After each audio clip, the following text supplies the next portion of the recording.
Good morning, happy Sabbath, and welcome to Gashi's Kaman TV. Chinua Achebe, in Things Fall Apart, posit that a toad does not run in the daytime for nothing. When you see a toad running during the daytime, something or someone is after its life. Ladies and gentlemen, Kenyan politics have taken a very, very unfamiliar angle. Kenyan politics are getting out of hand. When you look at our country today, something is utterly wrong. When you look at our leaders today, there is a lot to be desired.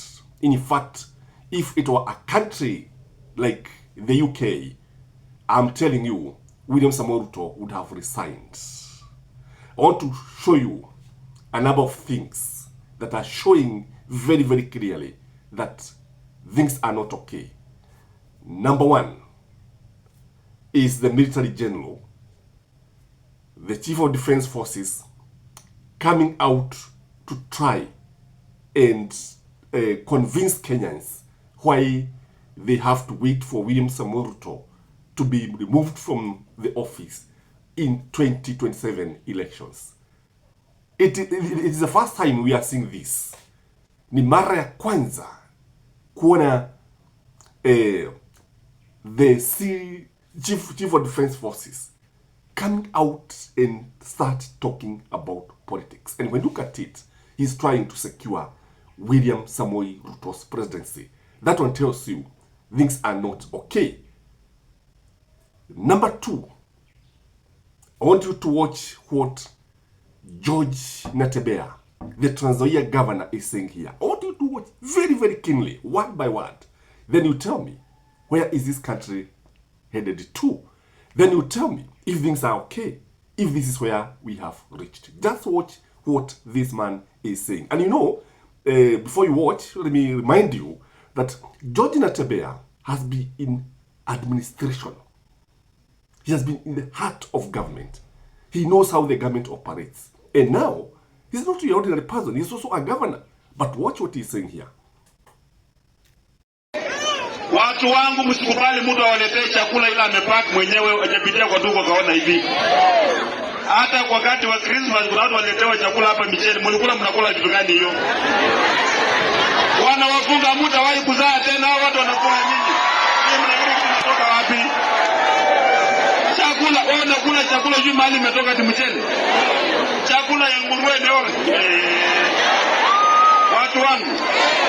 Na mkiona mtu anakuja kufanya medical camp ambayo ina madaktari wa kaunti, msikubali hiyo dawa, mtaletewa madawa ya saratani, mtakufa mtakuja. Tumeona watu wangu. Mtu ambaye sio daktari asikuja hapa at medical camp na mkubali. Kama huko nesi ndani wale lisa huko nesi ndani. Unajua ni tuko sana gani? Hata ingine ni ya ng'ombe naona tungwa tu. Ninyi mnakubali kila kitu ambaye inakuja mnakubali tu. Watu yangu mnakubali tu kila kitu. Watu wasichukue advantage juu maskini tuko nao, watu wasitumie hiyo fursa kuja kunyanyasa sisi. Wakati kunyo la kumziko zikare. Wanaomba tapambana na wewe. Kwa sababu anataka wamaliza nyinyi mnafikiri namna gani? Waje tukupe na umaskini wetu, msikubali muongezewe magonjwa. Umeelewana? Okawolo baada bayapata kuchela nano mulija kapange lani bejo kwa kumchela.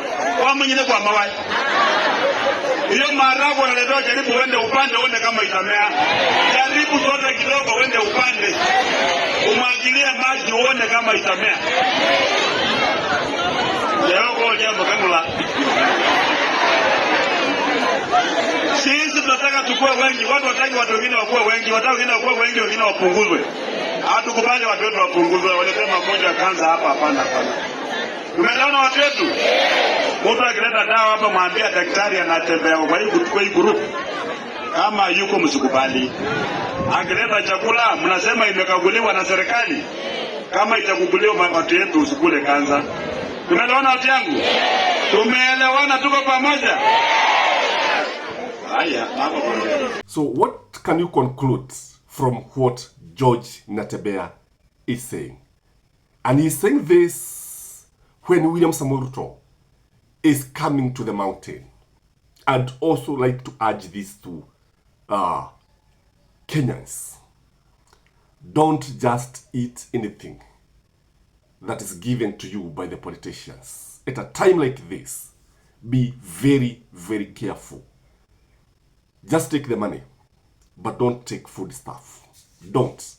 We have to be extremely careful when it comes to these foods that are offered by politicians. The other thing that is telling you that things are not okay is when you have somebody like Raila Amolo Odinga, who is not elected, in the heart of the government, and now is taking over the role of the CS Foreign Affairs. He has taken over the role of Musalia Mudavadi. That is why he is in South Sudan trying to de-escalate the tension in South Sudan after the vice president, Riek, was actually arrested. He was arrested by Salva Kiir Mayardit, the president of the South Sudan. And the tension is very, very high. Then you ask yourself, how does Raila comes in? Does it mean that William Samoei Ruto has an incompetent cabinet? The other thing that tells you that things are not okay is the high turnover of William Samoei Ruto's cabinet. I think Jomo Kenyatta, history shows that Jomo Kenyatta rarely changed his cabinet ministers. The same case applies to Mwai Kibaki. Mwai Kibaki was pushed to the edge by LBP, and you remember the way he dismissed all the cabinet and he was left with Mude Awori. So when you see this decision being made like this, that's when you realize things are not okay. And I want to show you that when things are not okay, the president will dismiss the cabinet. Remember again, during the Gen Z protest, William Samoei Ruto dismissed the cabinet and was left with Gachagua and Mudavadi. So when you see the president dismissing the cabinet, so many reshuffles, then something is wrong.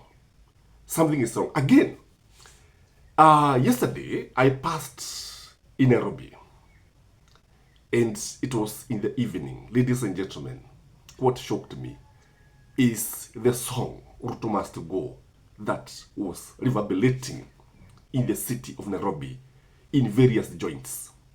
And then I asked myself, what is happening? Because you see, this is something that started as an opposition issue, a clarion by the opposition.